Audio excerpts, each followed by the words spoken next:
आज हम पढ़ा रहल बानी मैट्रिक्स, जेकरा के हिंदी में बोलल जाला अवयहू। एनसीईआरटी के चैप्टर नंबर 3 बा, 12th क्लास के है ये। तो चलिए स्टार्ट करते हैं। अरे भाई, मैट्रिक्स कोई डरावना भूत नहीं है, बस ये नंबर और फंक्शन का सजावट है।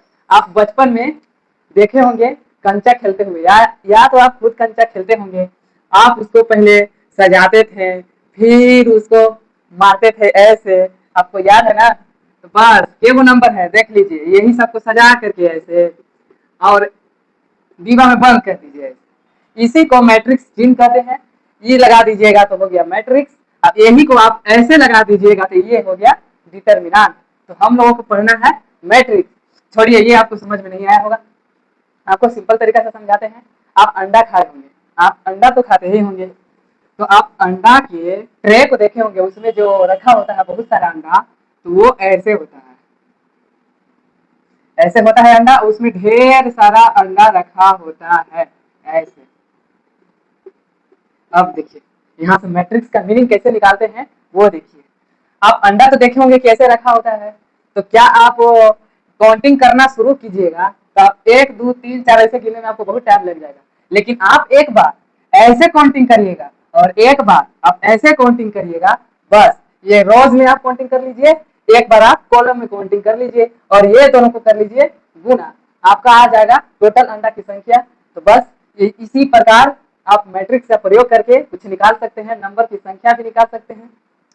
तो नंबर की सजावट और फंक्शन की सजावट, ये दोनों को हम मैट्रिक्स कहते हैं। आप तो नंबर तो समझ गए, नंबर जैसे ले लीजिए 1 2 3 4 5, कुछ भी आप ले लीजिए, इसको ऐसे दिमाग बंद कर लीजिए, ये आपका हो गया मैट्रिक्स, ये नंबर हो गया। आप नंबर ले लीजिए, फंक्शन भी ले सकते हैं, ट्रिग्नोमेट्रिक फंक्शन भी ले सकते हैं, आप आयोटा भी ले सकते हैं। जैसे एक और लेके हम दिखा रहे हैं आपको, आयोटा +1 2 3 साइन एक्स। आप इस प्रकार से मैट्रिक्स बना सकते हैं। इससे आप घबराइएगा मत, ये चिन्ह है, ये मैट्रिक्स चिन्ह है, ठीक है। अब आपको समझ में आ गया हम मैट्रिक्स क्या है। कुछ नहीं है, मैट्रिक्स बस अरेंजमेंट ऑफ नंबर और फंक्शन। ये नंबर और फंक्शन दोनों का अरेंजमेंट है, इसी अरेंजमेंट को मैट्रिक्स बोलते हैं और हिंदी में अवयव बोलते हैं, ठीक है। तो अब मैट्रिक्स को अच्छा से एग्जांपल लेकर के आपको समझा दे रहे हैं क्या होता है मैट्रिक्स से। देखिए मैट्रिक्स का लिखने का फॉर्म ये है स्क्वायर मैट्रिक्स, ये है स्क्वायर मैट्रिक्स। अब चलिए इसको समझाते हैं, इसमें क्या क्या है से।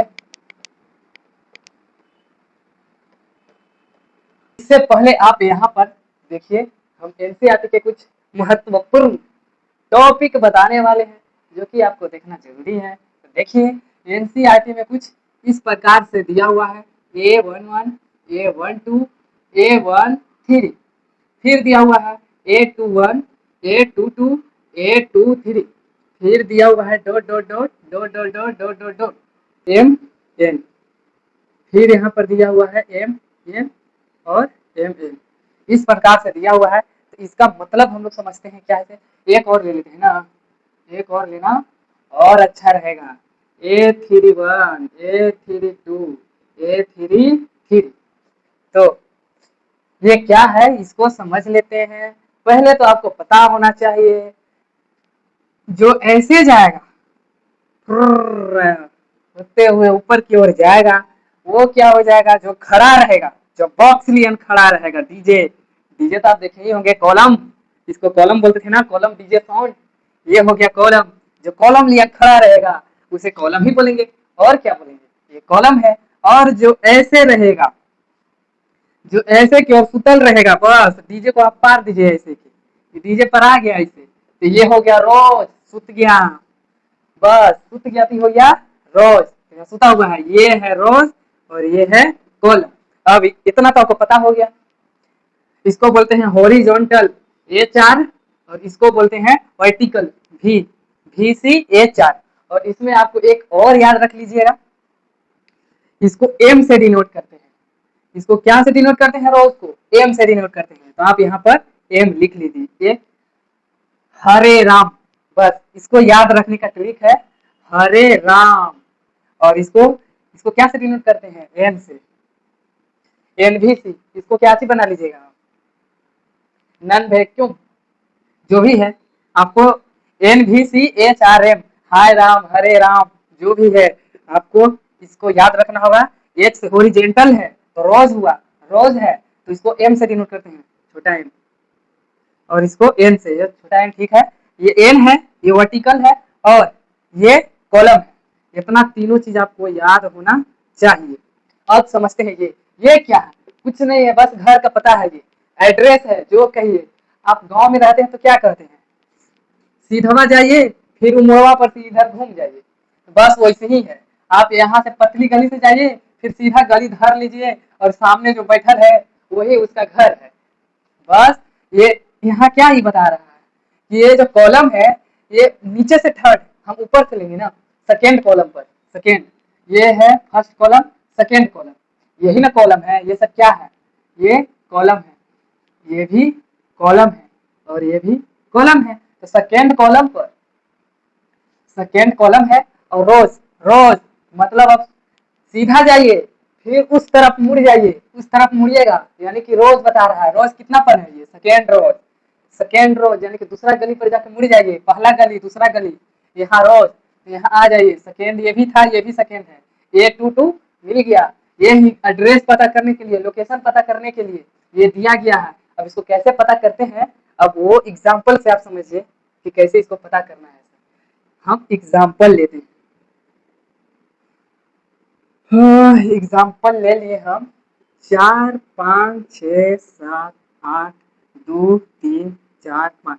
अब आपसे पटाख से कहा पूछ दिए कि इसका लोकेशन बताओ कितना है, अब आप क्या सोचिएगा, आपको सोचने के भर उतना टाइम नहीं है, बस देखिए कि रोज कितना है, रोज, रोज सेकेंड पर लीजिए, फर्स्ट रोज, सेकेंड रोज, थर्ड रोज, तीन इसमें रो है और कॉलम भी तीन है, ये 3x3 का है। आपको हम बताए थे ये क्या है, यहाँ पर ये रो है और ये कॉलम है, तो रो, रो कितना है, ये सेकेंड रो में है, सेकेंड रो आप यहाँ पर लिख दीजिए, ए लिखना जरूरी है, ये इसके फॉर्म में लिख रहे हैं हम, तो ये और सेकेंड रो है ना, तो पहले हम रो लिखते हैं, आपको हम पता है रो तब कॉलम, वो फर्स्ट रोज इसके बाद कॉलम, तो ये रोज आ गया। अब कॉलम कितना है, कॉलम भी है सेकेंड ही है, first column second column third column, ये सेकेंड कॉलम में है, तो यहाँ पर सेकेंड A22, ये देखिए एड्रेस A22 में यहाँ पर 8 है। तो ऐसे ही पता करने के लिए इसका ये दिया हुआ है। अब यहाँ पर एक चीज और है, अब क्या है एक चीज और, अब यहाँ ध्यान दीजिए, ये जो ये है ना, ये जो है ये, यहाँ पर फर्स्ट में आई होता है फिर जे होता है, ठीक, ये आई क्या है, आई है रो और जे क्या है, जे है कॉलम, तो फर्स्ट रो होबे करता है और कॉलम सेकेंड में, तो बस इसी को आई जे के फॉर्म में लिखा हुआ है। यहाँ आपसे पूछ देगा कि A31, यानी कि आपको ऐसे भी दे सकता है, आपको अगर क्वेश्चन पूछेगा ही तो क्या क्वेश्चन देगा, देखिए आपसे क्वेश्चन देगा A3/3 का कोई मैट्रिक्स बनाना है और इसमें कंडीशन दे देगा I+3/2j, इस टाइप के क्वेश्चन दे देगा और आपको 3/3 के बनाना है, 3/3 के बनाना है और आपको सभी ए निकालना है, A3/3। तो सबसे पहले आप यहाँ पर 3/3 के मैट्रिक्स निकाल लीजिए, 3/3 बोल रहा है यानी कि A11 और A12, A13, A22, A2, A21, 22, A23, A31, A32 और A33 हो जाएगा। अब हमको A11 याद करना है, तो अब यहाँ क्या कीजिएगा, आई, इसको हम अभी तुरंत बताए थे कि इसको आई बोलना है, ये जो ए के साथ है ये आई है और ये सेकेंड वाला जो है वो जे है, आप यहाँ पर लिख लीजिए आई जे, इस फॉर्म में आपको ये रहता है, तो ये क्या है, आई है, आपको याद रखना है i, i, i equal to r और j equal to c, i equal to rows, j equal to column, तो ये फर्स्ट में रो होता है, तो चलिए रो आई, आई का मान यहाँ पर कितना है 1 है, तो इसमें 1 बैठा लीजिए, फिर 3, फिर जे का मान कितना है 1 है, जे के भी मान 1 है, तब इसको कर लीजिएगा तो कितना आएगा 4/2, 2 से 2 खत्म, 2 आ जाएगा, यानी कि A11 के जगह पर यहाँ पर 2 लिखा हुआ है, तो आप यहाँ पर 2 लिख लीजिए। बस इसी प्रकार आप सिमिलरली सबको ज्ञात कर सकते हैं। अब हम यहाँ पर हम देखना चाहते हैं कि कौन है, इसका पोजीशन क्या है, लोकेशन क्या है। इसी तरह से आप यहाँ पर ज्ञात करना चाहें तो क्या हो जाएगा, 1 आई की जगह पर यहाँ 1 है, 1 रख दीजिए। फिर यहाँ जे की जगह पर 2 है, बस यहाँ पर आप 2 कर लीजिए। तो कितना हो जाएगा, 4/4, ये कट जाएगा, 1 आएगा, यानी कि यहाँ सिर्फ 1 है। हाँ, तो अब आप ऐसे ही आप सबका निकाल लेंगे। तो अब हम आगे बढ़ते हैं। अब ध्यान देते हैं इसको। चलिए अब इसको देखते हैं, ये क्या है, इसके बारे में अब हम पता करते हैं। इसमें आप ध्यान दीजिएगा, आपको ये टोटल नंबर आपको याद करना है कि इसमें कितना है। तो आप क्या करिएगा, आप शुरू से काउंटिंग करिएगा सबको। नहीं, उतना हमारे पास टाइम नहीं है। बस आप इधर से एक बार कर लीजिए, 1 2 3। अब एक बार आप नीचे के आ जाइए, 1 2 3, बस गुना कर लीजिए, कितना आ गया, 9। आप टोटल गन के देख लीजिए, 9 को हो गया, ठीक ना। अब जो ये है ना, बस इसी को ऑर्डर कहते हैं। यही सभी को आप इस तरह से लिख दीजिएगा, तो ऑर्डर ऑफ मैट्रिक्स हो गया। तो ऑर्डर ऑफ मैट्रिक्स को कैसे लिखते हैं वो अब आप देखिए। पहले तो आपको समझना होगा वर्टिकल लाइन क्या होता है और हॉरिजेंटल लाइन क्या होता है। तो आप हॉरिजेंटल लाइन इसको बोलते हैं, मतलब कि आप ऐसे काउंटिंग कीजिएगा, इस तरह से आप जाइएगा तो हॉरिजेंटल हो गया। आप इस तरह से जाइए एक बार हॉरिजेंटल, और इसको रो से दर्शाते हैं, रो। और एक बार आप नीचे की ओर आइएगा, तो इसको बोलते हैं, नीचे से या ऊपर की ओर भी जा सकते हैं, इसको बोलते हैं हॉरिजेंटल लाइन। ऐसे जाइए या आप ऐसे आइए, ये हो गया हॉरिजेंटल लाइन, और इसको दर्शाते हैं कॉलम से, ये हो गया कॉलम। तो आप देख लीजिए इसमें कितना कॉलम्स है और कितना रोज है। कॉलम्स के है 1 2 3, इसमें 3 कॉलम है। कॉलम की संख्या कितना है, 3 है, और रो कितना है, 1 2 3, और इसमें रो है 3। तो आपको सजाना होगा ऑर्डर में। तो ऑर्डर सजाते समय आपको ध्यान रखना होगा कि पहले रो को लिखते हैं, इसके बाद कॉलम को। तो रो कितना है, रो यहाँ 3 है, तो यहाँ लिख दीजिए 3, और कॉलम कितना है, वो भी 3 है। तो 3/3 का ये मैट्रिक्स है। ये कैसे निकला, रो बाई कॉलम को लिख दीजिएगा, तो वही हो गया आपका order of matrix. I hope आप ऑर्डर ऑफ मैट्रिक्स समझ गए हैं। तो चलिए अब समझते हैं मैट्रिक्स का प्रकार, टाइप्स ऑफ मैट्रिक्स। अच्छा, डिफिनेशन एक बार लिख देते हैं ना, आपको समझ में आ गया है, लेकिन डिफिनेशन लिखा हुआ सही रहेगा। तो चलिए एक बार डेफिनेशन को लिख देते हैं। क्या है, arrangement of number and function is called matrix. यही डेफिनेशन है। और आप मैट्रिक्स क्या होता है, ऑर्डर ऑफ मैट्रिक्स, ये दोनों हम लोग समझ चुके हैं। रो मैट्रिक्स, कॉलम मैट्रिक्स, ये दोनों आपको अच्छे से आना चाहिए। रो मैट्रिक्स ऐसे जाएगा तो रो मैट्रिक्स लिख दे रहे हैं, आप भुला जाइएगा, ये है रो। और ऐसे आएगा या ऐसे जाएगा, इसको बोलते हैं कॉलम। ठीक है, आप अच्छे से मीनिंग देख लीजिए, ये दोनों को समझना बहुत जरूरी है। हाँ, तो अब हम टाइप्स ऑफ मैट्रिक्स देखने वाले हैं। तो सबसे पहले टाइप्स ऑफ मैट्रिक्स में रो मैट्रिक्स ही पढ़ेंगे, रो मैट्रिक्स, इसके बाद कॉलम मैट्रिक्स, फिर थर्ड में आएगा रेक्टेंगुलर मैट्रिक्स, रेक्टेंगुलर मैट्रिक्स, फिर फोर्थ में पढ़ेंगे स्क्वायर मैट्रिक्स, फिर पढ़ेंगे डायगोनल मैट्रिक्स,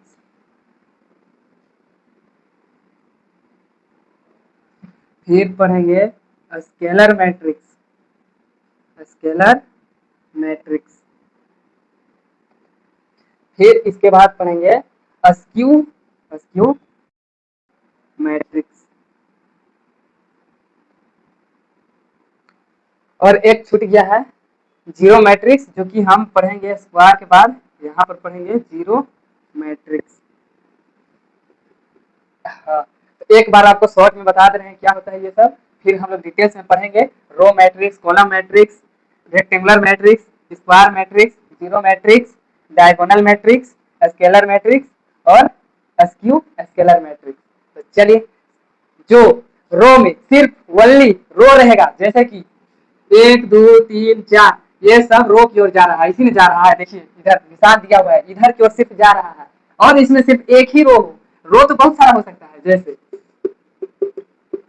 देख लीजिए यहाँ पर रो इधर की ओर क्यों जा रहा है, ये भी जा रहा है, ये भी जा रहा है, ये भी जा रहा है, इधर की ओर 3 को है, लेकिन उसमें सिर्फ एक रो होगा और इधर के जाएगा रो, एक रो होगा तो उसे रो मैट्रिक्स बोलेंगे। ठीक है, तो आप रो मैट्रिक्स समझ गए, बस सिर्फ एक जाएगा इधर के और उसमें ओनली वन रो मैट्रिक्स होना चाहिए, ओनली वन।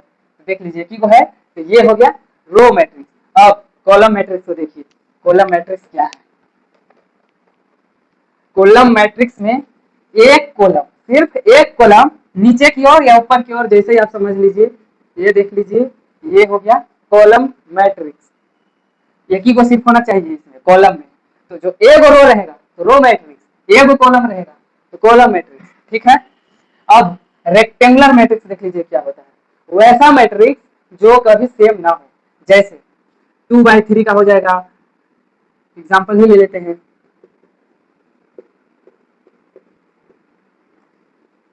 ये देखिए एग्जाम्पल, ये रोज और कॉलम कभी सेम होगा ही नहीं, रोज और कॉलम डिफरेंट होगा तो रेक्टेंगुलर मैट्रिक्स कहेंगे। देखिए जैसे यहाँ पर लिख दे रहे हैं, रोज कभी कॉलम के बराबर नहीं होगा। इसमें आप देखिए रोज की संख्या कितना है, 1 2 3 4, 4 गो रोज है और कॉलम के गो है 1 2 3, कॉलम की संख्या इसमें 3 है और रोज इसमें कितना था, 4 था, तो ये 4/3 का बन गया मैट्रिक्स। इसमें कभी सेम है, रोज 4 है कॉलम 3 है, तो ये सेम नहीं है, तो ये हो गया रेक्टेंगुलर मैट्रिक्स। तो चलिए अब समझते हैं स्क्वायर मैट्रिक्स। स्क्वायर मैट्रिक्स क्या होता है कि रोज और कॉलम बराबर हो जाते हैं, ये तो बराबर नहीं था लेकिन रोज और कॉलम बराबर हो जाएगा, रोज बराबर कॉलम, ये दोनों अगर बराबर हो गया तो उसे स्क्वायर मैट्रिक्स कहते हैं। बराबर कैसे होगा, देखिए इसमें देखिए आप, रोज की संख्या कितना है, इधर से एक बार देख लीजिए, रोज रोज की संख्या 1 2 3 है, रोज की संख्या 3 है और कॉलम की भी संख्या 3 है, 1 2 3, कॉलम की संख्या कितना है, 3 है, यानी कि ये 3/3 का है, रोज बराबर कॉलम, इसलिए ये स्क्वायर मैट्रिक्स है। और याद रहे आपको, स्क्वायर मैट्रिक्स है, इसका डिटरमिनेंट भी निकाला जा सकता है और इनवर्स भी निकाला जा सकता है। यदि डिटरमिनेंट निकालने पर अगर 0 के बराबर नहीं आया तो उसको इनवर्स भी निकाल सकते हैं।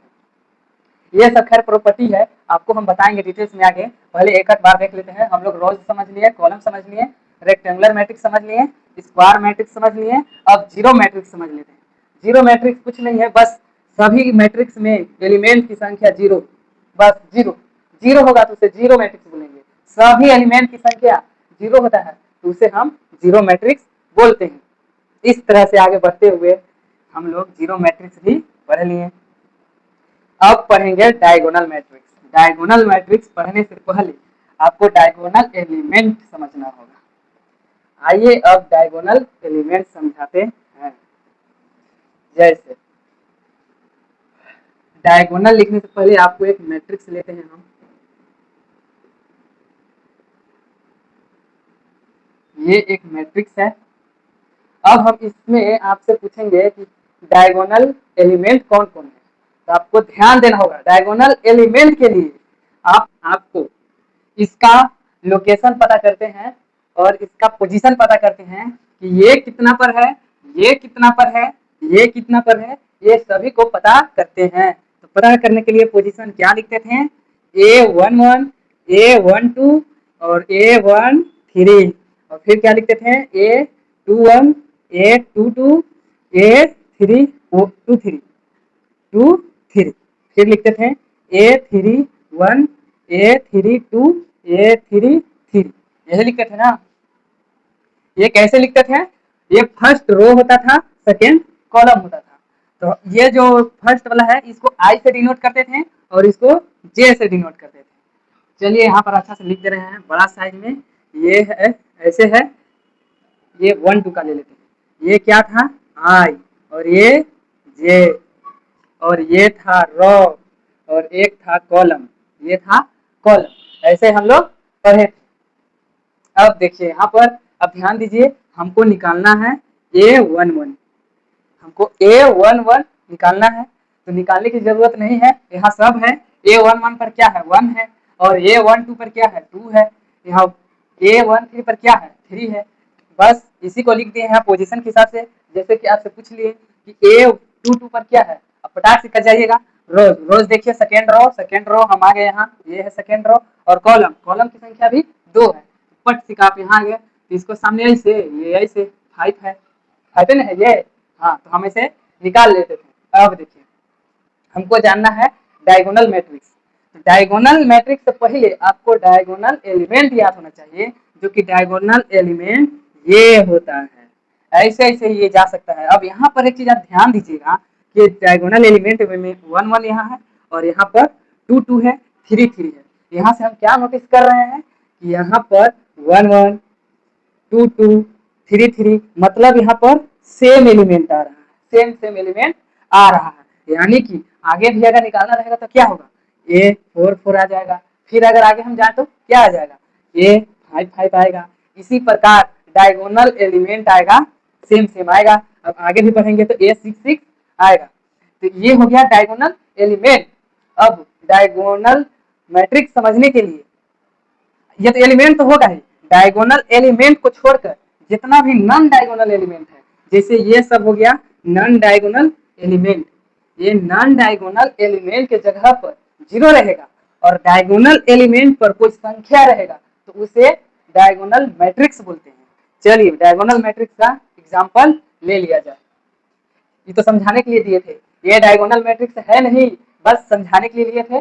डायगोनल मैट्रिक्स का एग्जांपल अब लेते हैं। हाँ, तो देखिए डायगोनल मैट्रिक्स हम क्या बोले थे, non diagonal matrix, non diagonal element 0 होना चाहिए। नॉन डायगोनल एलिमेंट कौन कौन है, ये सब है। यहाँ पर 0 बना लीजिए।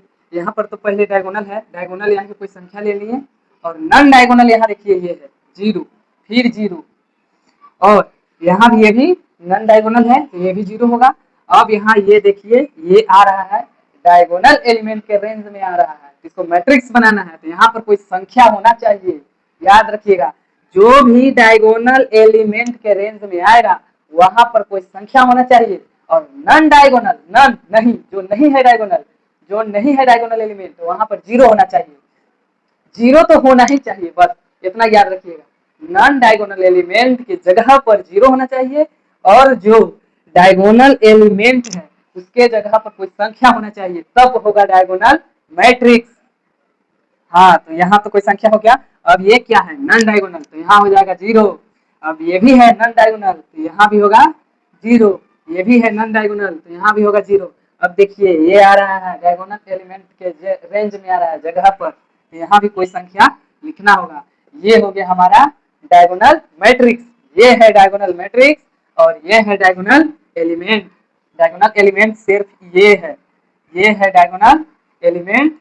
आप लिख लीजिए यहाँ पर डायगोनल एलिमेंट। और ये सब जो है, ये और ये दोनों नॉन डायगोनल एलिमेंट है, और ये भी नॉन डायगोनल एलिमेंट है। तो अब आप समझ गए diagonal element, non diagonal element, diagonal matrix और नॉन डायगोनल मैट्रिक्स, आप सब कुछ समझ गए हैं। तो अब हम आगे बढ़ते हैं, आगे बढ़ते हुए स्केलर मैट्रिक्स की ओर अब हम बढ़ रहे हैं। हाँ, तो स्केलर मैट्रिक्स को पढ़ने से पहले आपको डायगोनल मैट्रिक्स अच्छे से पता होना चाहिए। स्केलर मैट्रिक्स क्या है, ये जो डायगोनल मैट्रिक्स आया है ना, बस कुछ नहीं, ये जो है ना डायगोनल मैट्रिक्स, इसके जगह पर आपको सेम एलिमेंट अगर होगा, जैसे ये 1 है तो यहाँ भी 1, यहाँ भी 1, अगर यहाँ पर 2 रहता तो यहाँ भी 2, यहाँ भी 2, मतलब सेम एलिमेंट रहता डायगोनल मैट्रिक्स में। यही ना है डायगोनल मैट्रिक्स, ये है डायगोनल मैट्रिक्स, और ये सब नॉन डायगोनल मैट्रिक्स हुआ। तो डायगोनल मैट्रिक्स की जगह पर सेम एलिमेंट आया, ये तीनों की जगह पर एक ही एलिमेंट आएगा, तो उसे हम बोलेंगे स्केलर मैट्रिक्स। ठीक है, स्केलर मैट्रिक्स बोलेंगे सेम एलिमेंट। चलिए इसके लिए एग्जांपल ले लेते हैं। एग्जांपल के लिए ये तो मैट्रिक्स का चेन आपको देना ही है। अब ये 1 है, इसके जगह पर कोई नंबर ले लेते हैं। चलिए 3 ले लेते हैं, 3 ले लिए, बाकी सब 0 के 0, यहाँ भी 3, 0 0 0, यहाँ भी 3। अब आप यहाँ देखिए क्या है, डायगोनल मैट्रिक्स के जगह पर सेम एलिमेंट आ गया, सेम संख्या आ गया, तो हम इसे बोलेंगे कि ये है स्केलर मैट्रिक्स। ओके, समझ में आ गया? तो अब पार्ट अब खत्म हो गया है। अब नेक्स्ट पार्ट में आएगा स्क्यू स्केलर मैट्रिक्स और एक होता है आइडेंटिफाई स्केलर मैट्रिक्स। ये सब कुछ पढ़ेंगे अगला पार्ट में। तो बस आज के लिए इतना ही।